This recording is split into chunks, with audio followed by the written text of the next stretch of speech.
People with ADHD love novelty, so doing the standard meditation where, for example, you have to focus on your breath can be repetitive and after 10 seconds, quite boring. People with ADHD are also very easily distracted, so being told to just sit there, close your eyes, observe your thoughts without paying attention to them, just let it go.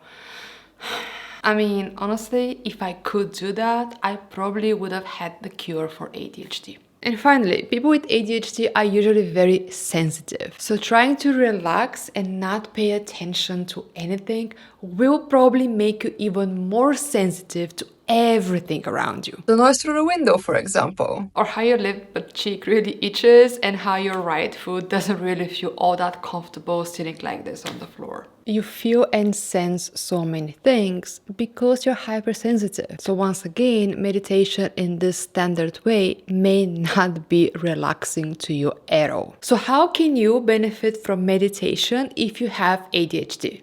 I'm gonna give you a couple of ideas. Thankfully, meditation is not just this breath work. It's very trendy, but it's not so suitable for neurodivergent people. And if you can do this, just sit and observe your breath or do the body walk. You know, when you go from the tip of your toes through how your whole body to the head. If you can do this kind of meditation, I'm happy for you. But if you cannot, then keep watching because you're not alone. Too often meditation is presented as the absence of thoughts. And if I could tell my ADHD brain to just shut up, especially without Adderall, then probably I would have been making a video how I cured my ADHD.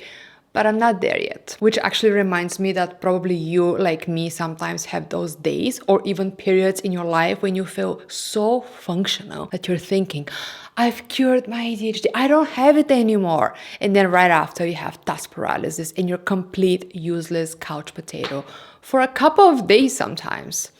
Yeah, that's probably relatable, so I decided to share. But back to meditation now. My very first tip for you is remind yourself why you want to practice meditation. Because if you have ADHD, you're not gonna do something just because it's healthy, just because it's good for you. No, you're more likely to do it either because it's fun, it's challenging, there's some deadline next to it, or the activity is novel. What is meditation? That is a very deep question, and I'm not gonna dare to give some universal answer to it, but I'm gonna give you my definition for meditation. And in my definition is also my why to why I'm doing it. Meditation helps you learn the skill of being present in the here and now, and to be aware of your own existence in this presence. I think we go on autopilot way too often. And especially if you have hyperactive type of ADHD, you are on some hurry mode more often than not, with or without reason. And meditation can help us slow down a bit, get us a bit more grounded again. In this sense, meditation can help you clear your mind, remind yourself why you are here, what do you want to do, what is important to you, or at the very least that you simply are. You are life. If aliens are looking at us and they see you, they will at first describe you as a sign of life. So you are, and it's a good thing every now and then to just remind you that simple truth. So to me, meditation helps us remind ourselves that we are alive because it gives us the mental space for this awareness. So let's quickly go over 4 examples of how meditation can help you mitigate your ADHD symptoms. And I promise we're gonna keep it short and sweet so that your ADHD brain doesn't get totally bored with the lecture. Meditation is like training a skill, and specifically the skill to focus on the here and now. And I know your ADHD is not helping you stay present, so meditation is a really good way to improve on that. And over time, as you train more, not only that the practice of meditation will become more natural to you, but even more importantly, in my opinion, you'll be able to use that skill to be more present in every single domain of your life, your work, your relationships, and even when you are by yourself. And you just want to rest and not overthink how much work you should be doing instead. This study found that an 8-week mindfulness meditation program led to significant improvements in attention and executive functions in both adults and adolescents with ADHD. Participants reported better focus and a reduction in ADHD symptoms overall. ADHD often comes with the sense of internal restlessness, an urge to move, to fidget, or to jump from one task to another. Meditation can help calm this internal hyperactivity. And over time, you can feel less restless and a little bit more capable of sitting still. To me, it helps me become a better listener. I interrupt less and I'm a bit more comfortable with just sitting and listening. Whereas my default hyperactivity state is to do, to say, to move, etc., etc. This study demonstrated that adults with ADHD who participated in mindfulness-based cognitive therapy showed reduction in hyperactivity and impulsivity. The practice helped participants become more aware of their hyperactive tendencies and also helped them develop strategies to manage them.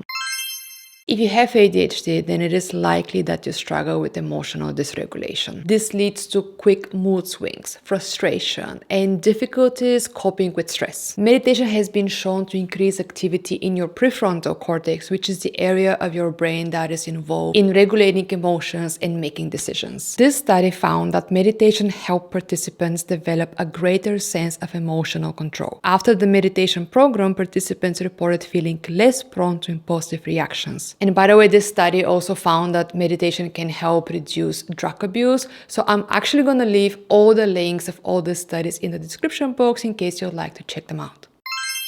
ADHD can make it very difficult for you to stay connected to your internal state, meaning your actions sometimes can be quite disconnected from your needs. And meditation helps you increase your self-awareness, which helps you tune in again with yourself, with your feelings, with your needs and emotions. This study showed that meditation increases self-awareness in adults with ADHD. Participants became more aware of when they were becoming distracted, anxious, or overwhelmed, allowing them to take proactive steps to manage their symptoms. How to meditate with ADHD. Regardless of all the benefits of meditation, if you have ADHD, then it could take some adjustments before you start and get into the practice of meditation. And I'm gonna give you a few tips to make the meditation practice a bit more possible for you. Begin with a few minutes a day. I like, for example, to grab my phone and find some 10-minute meditation on YouTube. And although sometimes I don't feel like I was exactly meditating the entire time, I just show up for myself the next day and try again. And there are two other benefits to that. First of all, there's so many different videos out there. So you get to experience some sense of novelty, although you're practicing every single day, which is a type of routine and you may not be fond of it at the beginning. I get that. But second of all, you also have the knowledge it's only 10 minutes.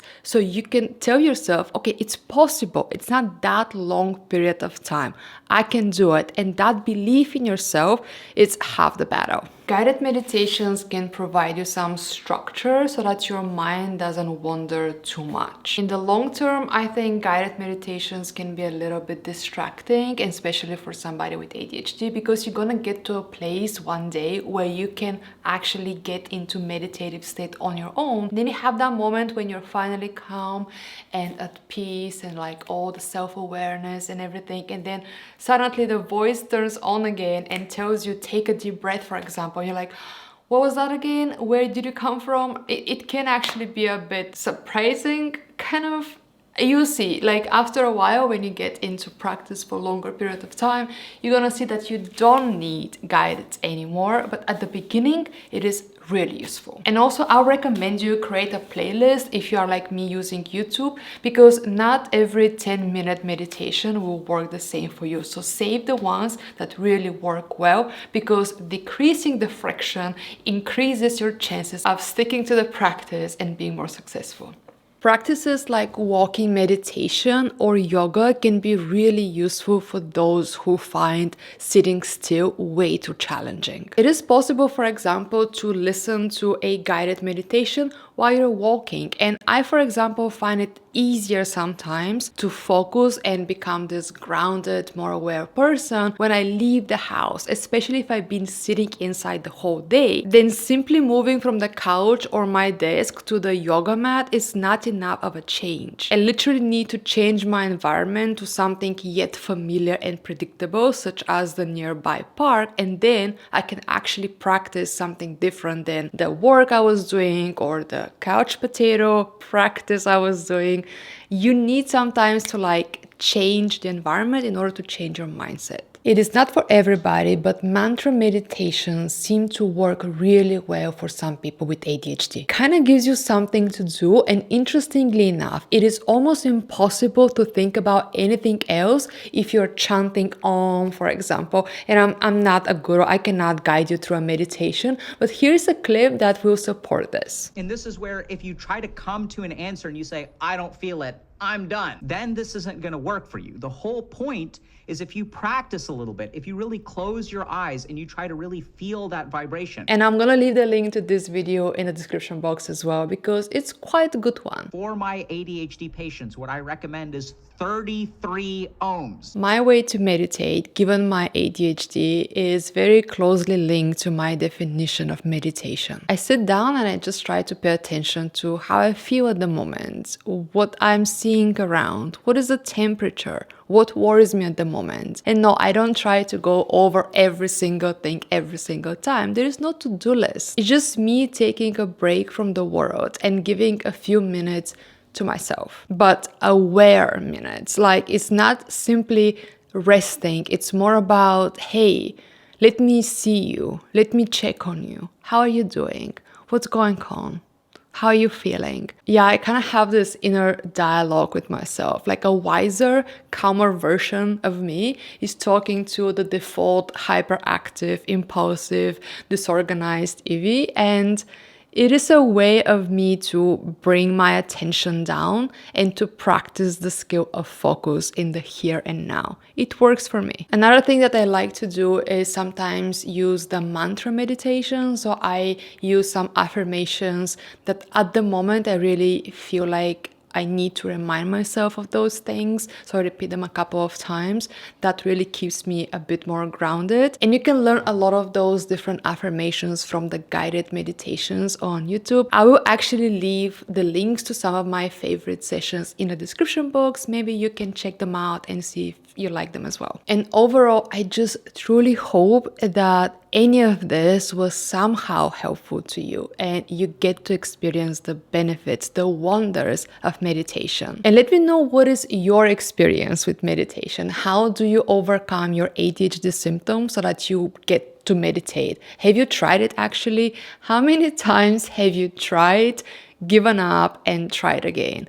Whatever your experience is, sharing is caring. So you never know. Maybe somebody will read your message and it's gonna be helpful for them as well. So go ahead, leave a comment. Thanks for watching, and I'll see you in the next video. Bye.